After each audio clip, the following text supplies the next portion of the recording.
What's going on, guys? Master Shields here, Champions Martial Arts Center. This is Talk Tuesday, episode number 10.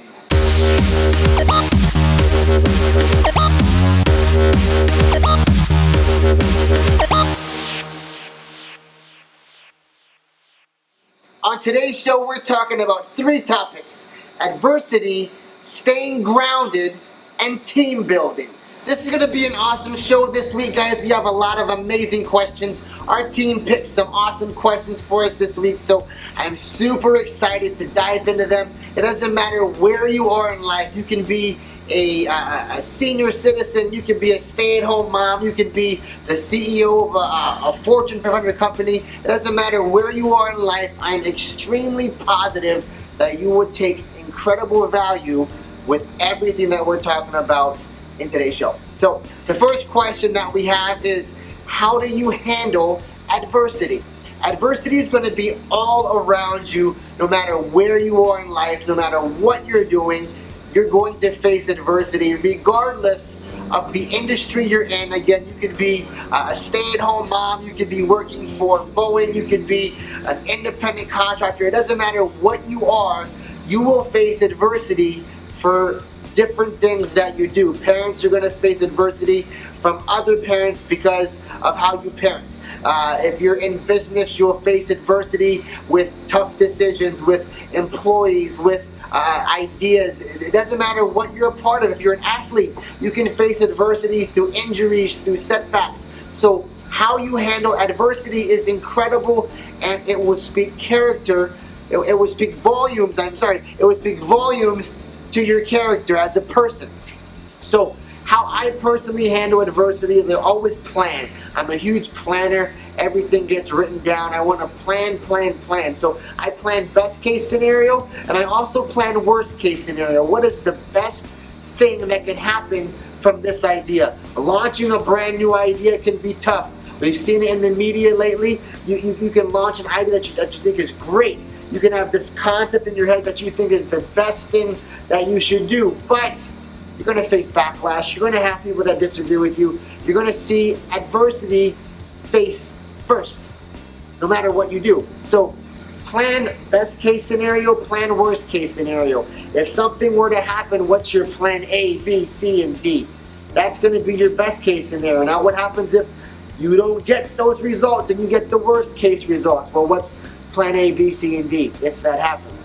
And you ultimately have an alphabet of plans here and an alphabet of plans here. If plan A works on this side, awesome. If it doesn't, here's plan B. And you know exactly what's going to happen. Reformulate everything, kind of reverse engineer. So if I do this, here's what's going to happen from two sides. One, people can love it and praise and be happy, this. Awesome, here's plan A. This happens, plan B, plan C. Now, on the other end of the spectrum, what if they hate it? What if it's the worst thing that we could possibly do? Here's plan A, plan B, plan C, plan D. And I have all these ideas, and I'm not going to be so worried because when that adversity comes, I have all these plans for the best case scenario and all these plans for the worst case scenario. That's how I do it. I plan everything out. Number two, I always try and seek out people that are better than me and pick their brains. If you're in a position that you're light years ahead of where I'm currently at, I want to know, how'd you do it? How'd you get there? What did you do in the face of these particular scenarios? Because when you're doing something, you have an idea of what could happen. You have an idea of what that adversity could look like. Let's say you're a parent and you spank your kids, and that's how you punish your kids. And now you're out in public and you spank your kids. What's the adversity? Other parents could have backlash and tell you that you're doing this and this and this and this. But if you find someone that's been a parent for so many years, or you find someone that's a parenting expert and they can give you their insight on that particular idea of what could happen and what they would do, then you now are more prepared. If you're going to go into a fight and have no training, you're probably getting knocked out, right? Why do you think new parents go to parenting classes, childbirth classes, all these classes? Because they want to learn before they get in there. They're getting their training before they get into the ring, so to speak. And so, number one, you want to plan best case, worst case. Number two, seek out mentors and seek out experts. pick their brain. The number one thing I tell all of our kids, ask questions. That's the number one way you're going to learn. So when you're facing adversity head on, there's no stress because you know what's already going to happen. You know what's coming. You already can foresee what's going to happen. If you're in high school and you have different popularity situations happening, talk to your parents. They've been there before. They know exactly what you're going through. A lot of times kids don't want to talk to parents because maybe there's an embarrassment or it's just not cool or whatever, but your parents have been where you've been before. That's your number one resource. That's your expert in you because that's basically an older version of you. Similar personality, similar everything. So if you talk to your parents, you can find out what they did in those situations and get help. So seek mentors, find people that are the experts in that particular area and pick their brains. That's the best thing to do. Those are the two things I do whenever adversity is coming. I'm always planning it out. What's best case, what's worst case. I have plan A through Z. And then I find experts and I find mentors and I pick their brains and I ask them questions. Ask them a million questions. I become a student of adversity. I become a student to really learn how to become the best version of me. If I want to be a muscle-bound fitness expert, I have to find out who's the expert in that particular industry, learn from them, study, and find all the details and the steps and the process to make that happen. So adversity is going to come, my friend. I'm sorry, I wish I could turn off a valve or a switch and say you'd have no adversity in your life, but unfortunately it's going to happen. How you handle it will speak volumes upon your character. If you get stressed out and you panic and you give up, that's not a really good sign. If you look at it head first and you say, hey, I've been here before, I know what to do, I've seen this before, because in my mind I went into the future and I experienced this whole situation, so I already know what to do. I know how to fix it before it happens. It's like taking a pre-test to a test. Plan everything out. I can already see what's going to happen, and then I have my options and my alternatives to those scenarios. So that's how I personally handle adversity. Whenever it comes, whenever it's coming, if it's tomorrow, I already know what could potentially happen. I have my backup plans for best case and worst case. I'm already ready for it. There's no need to panic or freak out. Question number 2. How do you stay grounded in business? Great question. I'm currently dealing with a situation where a friend of mine I've known for a very, very long time, he launched a business a couple years ago and he's doing successful, and like most people that gain a little bit of success, a lot of that success tends to go to your head and you become this really big person that's bigger than what you are, and then you start to forget everybody around you. You forget all that stuff. And so how I stay grounded, regardless of where I am in life, I always remember where I started, who helped me, who was there, who's been there for me, who's been my support system, and always go back to that. I go back to that person all the time. No matter how successful I become, I realize that no matter how successful I am, there's always someone that's going to be hungrier than me. There's always someone that's going to be in a position that needs my help. Because if you think back when you were first starting whatever you're doing, you needed help. You were asking questions. You were reaching out to people. So I stayed grounded by going back to where I was and thinking about that. When I first launched our business, I made $92 a month. That's it. $92. And that paid my employee. So I technically made zero. I made nothing. Absolutely nothing. But by putting others first and really being able to help other people, that's how I stayed grounded. That's how I truly was able to build something that is meaningful to me and to people around me. Always remember, whenever you start anything, there's people that are there to help you, there's people that are going to try and hurt you, but remember who's there for you. No matter how much success you get, stay grounded. Think about those around you. Think about the people that were there to help build you up to whatever you're becoming. So whether you are a CEO of a business and you're making millions and millions of dollars, or you're a stay-at-home mom and you're an incredible network marketer, it doesn't matter who you are, always stay grounded. Remember, other people matter. doesn't matter who they are, you never know who you're going to meet.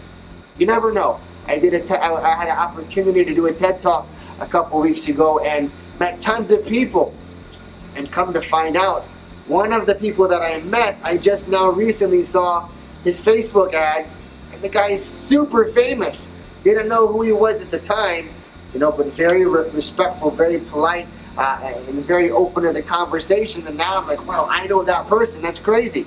You look at people that gain a ton of success, and they won't talk to anybody because there's this big, huge waiting line just to see them or just to shake their hand or talk to them. Don't be that person. No matter how big or how famous someone gets, always remember people matter. Relationships matter. People are the most valuable thing you're going to meet, because you can have conversation with them, you can pick their brain, you can have dialogue, you can connect with them, you can help them, they can help you. So stay grounded, because at some point in life, you're still going to need help with something. You're still going to need people. You're going to need someone. If you didn't need anybody, you would own the planet, and no one owns the planet. You need people for certain things, for certain aspects of your life. So remember, people need your help as well. So that's how I stay grounded. Always try to remember who is there for me, who needs my help, how can I help people. Because at the end of the day, if I can help somebody else, they ultimately can help me. So that's my mindset of staying grounded and being in a place where I can be helpful and be meaningful to someone else's life. The last question that we have this week is, how do you build successful teams? So how I build successful teams, I build teams based on personality and the it factor rather than experience.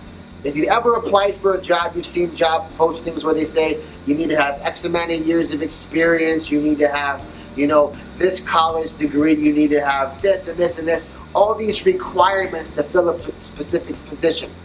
But what happens if you find that person that meets those requirements, but then on a personality note, they're just a dud, they just don't click? What happens? It's not a good fit. So I personally always hire based on personality rather than experience. I want to have the person with the it factor that can just walk into a room, command a room, be the one person that everybody's like, wow, who is that? I want to talk to that person. That's the person you want to have a part of your team. You don't want to have someone that has all the experience but no personality. Doesn't make any sense, right? And so you can always teach experience. You can teach the skills that you need that person to know. You can't teach personality. You can't take someone that's super shy and quiet and introverted and very nervous and shy. You can't teach that. You can't make and force that person to be extroverted, outgoing, loud, energetic. If that's not their personality, that's a really hard task to accomplish. It's doable, but it's going to take a lot of work. Rather than saying, you have all the personality traits that we want, you are the it factor person, let me show you how to teach these particular things or do these particular skills. That's so much easier. So I always build based on personality, because I can teach you the skills, I can teach you the fundamentals, I can teach you the techniques.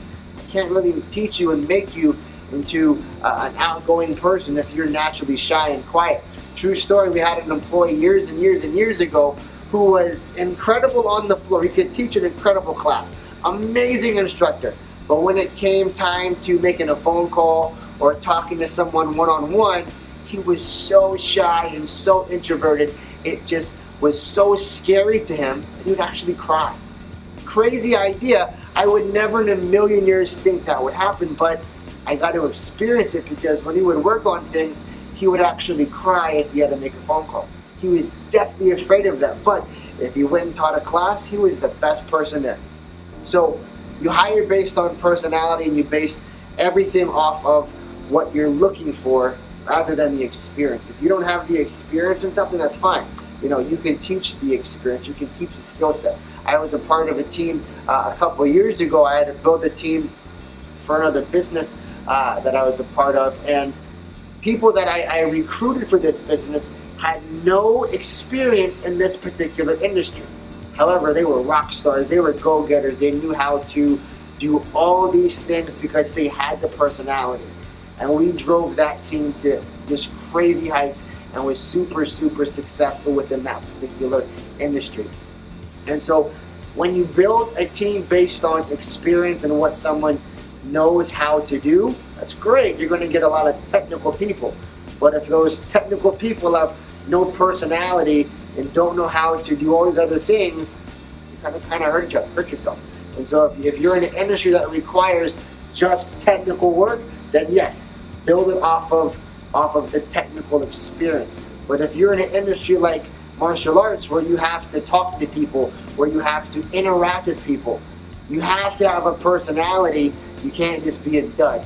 And so that's how I personally build teams. I build them based on personality, and then I can teach you the skill. I can teach you all these things that you need to have in order to be successful at that. So that's kind of how I do it. So and I also build it based on the football mentality, how I spoke about earlier in the first question. I build things off of depth, having rock star starters, you know, backup rock stars, and then back up to the backup rock stars. Because if my first string rock star goes down, I've got another one right behind him, and then another one behind that person. So I have depth. A lot of times within businesses, they lose an employee, and now they're panicking because they have to go find someone that's just as good to replace that particular position.